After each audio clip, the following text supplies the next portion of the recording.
Hey guys, it's Miss Sarah.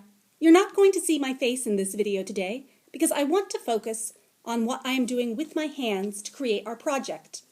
This week, the project that I'm going to show you how to do is weaving your very own drink coaster. It'll come out looking a little bit like a rug. And then you just put your drink on it, protects the table. You know the drill. So, the first thing you're going to want to do is, if you picked up one of our bags for week number 3, it's all Greek mythology to me, you're going to take out your cardboard loom. You should also have 2 skeins of yarn marked A and B. For this particular one, you are going to want to use the shorter one, which is, I believe, skein B, but it should say in your written instructions. You can use skein A if you would prefer. It is really up to you. The key is that you want to ensure that you have enough yarn for your actual weaving when you reach that step. You're also going to need a toothpick needle, and I'm just going to refer to it as your needle during this particular video, but know that I mean the toothpick. It has a little dab of hot glue on the end. The point of this is to help when you tie your string on to keep it from sliding off one end as you weave through. If you do not have a cardboard loom because you did not pick up a package, it's very simple. All you're going to do is cut out a piece of cardboard. If you want one that is the same size as the one I'm showing you today, you're going to want to cut it to be 5 by 7 inches. You're then going to go to the 2 longer ends, and you are going to cut in the center 20 marks that are each a ½ centimeter apart. You need to do that in the center because if you cut all the way to the ends, it becomes weaker and things will start breaking off. If you're like me and you have a difficult time figuring out where the center of it is going to fall, you can always just draw ½ centimeter marks all the way across and then pick the ones that are closest to the center that are 20 and erase the extras. You're going to do the exact same thing on the opposite side of the board. Personally, I found it easiest to just draw lines straight on down. Ultimately, though, it doesn't matter how far apart these are. It will make a difference in how tight the weaving is, but the key is that they are evenly spaced apart. So, you have your cardboard loom. You're going to want to get that yarn, and we are going to do something that is called warping the loom. And that is because you are taking your warp thread, which means the thread that is going to go from up and down vertically. And I'm going to often hold my loom like this so you can actually see it, but this is in fact the direction that you are working generally. And you are going to take your loom, you're going to take your string, one end of it, and we are just going to put it in that first notch, leaving a tail that goes part way down. I personally would not make your tail any shorter than where you see my finger here, and I wouldn't make it much longer than I've got it here myself. And my tail is currently about 7 centimeters long. And I think I'm going to make it just a little shorter than that. There we go. That's about ideal. So now what I'm going to do is I'm going to take it, flip it over. I'm going to take my thread and I'm going to go to that first notch on the opposite side. Then turn my loom over. And now I'm going to go up to the next notch. And I'm going to do the exact same thing, going on through. And I'm going to go like that all the way along the board. It's relatively straightforward, and if, like me, you ended up drawing lines, you even have lines to follow. Now, your board, once you've used it several times, may be a little bit harder to string because you'll notice with mine, everything is sort of frayed on the ends, but you can still make it work. So I'm going to zoom ahead a little bit because you do not need to see me twining around every single section of this, and then we'll be back for the next step. And we're back. You'll notice I have one left, And you'll notice that I have pulled these relatively taut. There's a little give. I can get my finger underneath, but these are not loose by any means. So I'm going to wrap that final strand on around. This is the back of our board, and I'm just going to go in with a pair of scissors and snip that thread, leaving a tail, as I did before. All right, our board is strung with the warp strands. Now it's time to start with the weft. The weft is the side to side, just as the warp is the vertical. You're going to get your needle, and you're also going to get a color of yarn. If you used yarn B for warping your loom, you can use either what you have left over from B to do a line there and maybe a line there, or maybe you just want a single stripe there, I don't know. Or you can go for yarn A. Or if you have more yarns at home, you're not limited. So I'm going to demonstrate with white because hopefully that will make a reasonably strong contrast. To tie on, all you're going to do is pick one side or the other.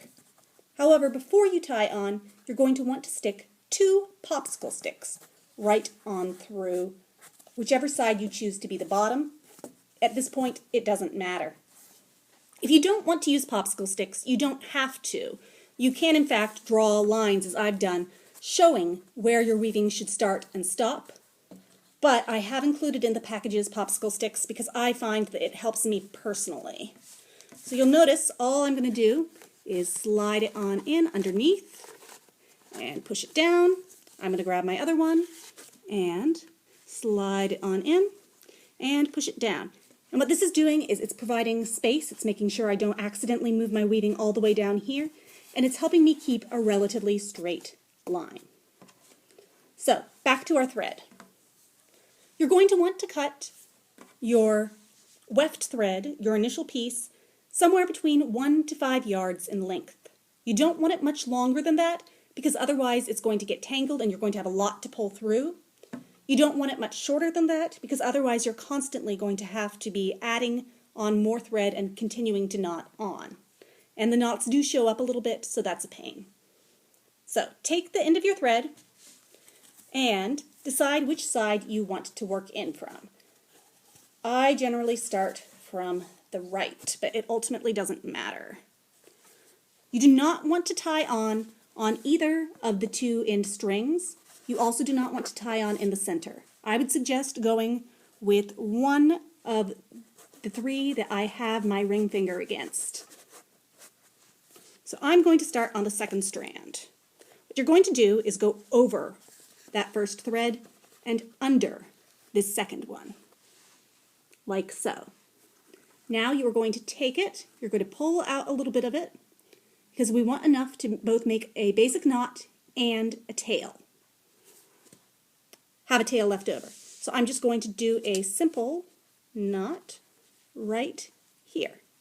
And I'm going to, as I tie it, make sure that the knot that I'm about to pull down sort of falls in between these 2 strands, so it's a little bit less obvious. Right, just gently push it down. Okay, it's right up against there. Your tail now, you are going to weave on in.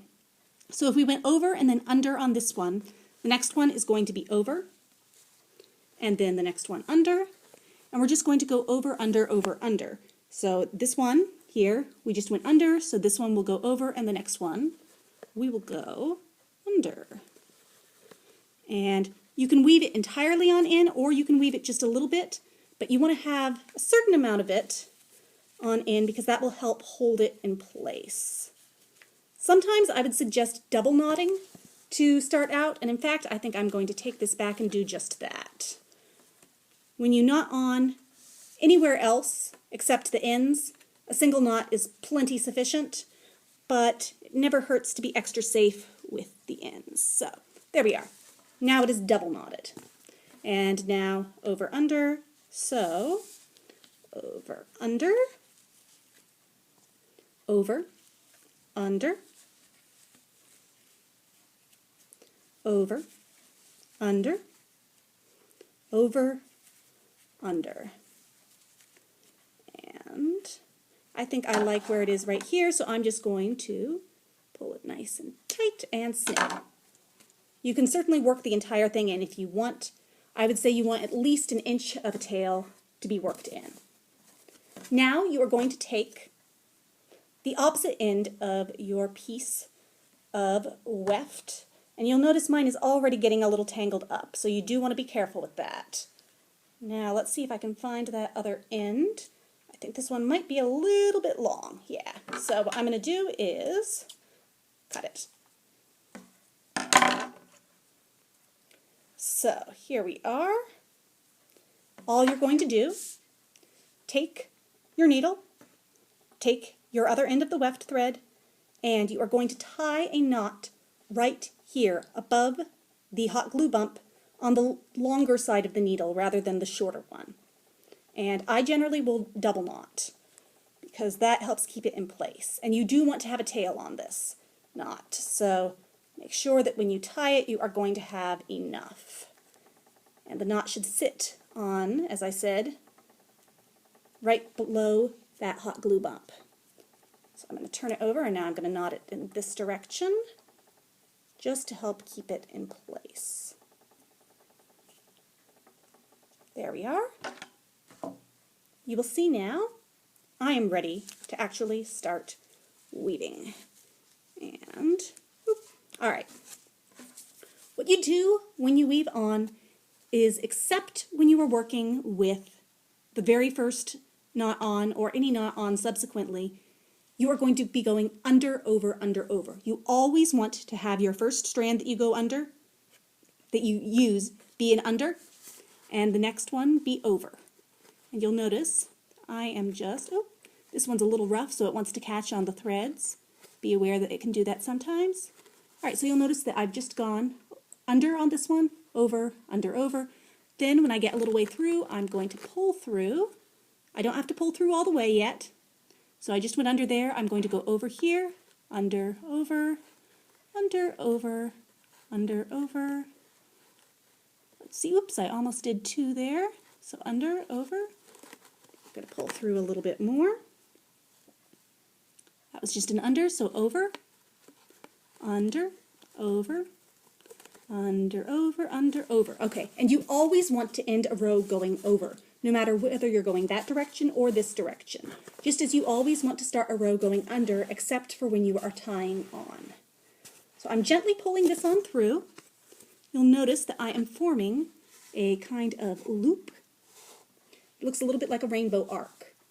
Then I'm going to use either my fingers or a plastic fork like the one in your kit to beat it down.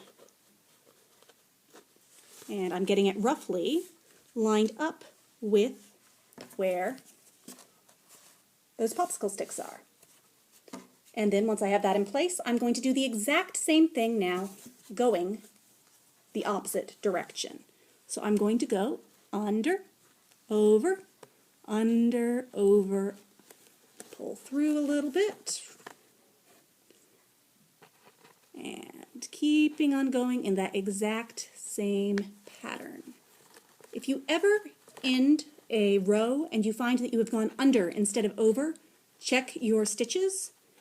Chances are pretty good that you accidentally went over 2 or under 2 somewhere, and you can easily undo your work. So let's say I realize that, oh no, I went the wrong direction. All I'm going to do is gently pull this.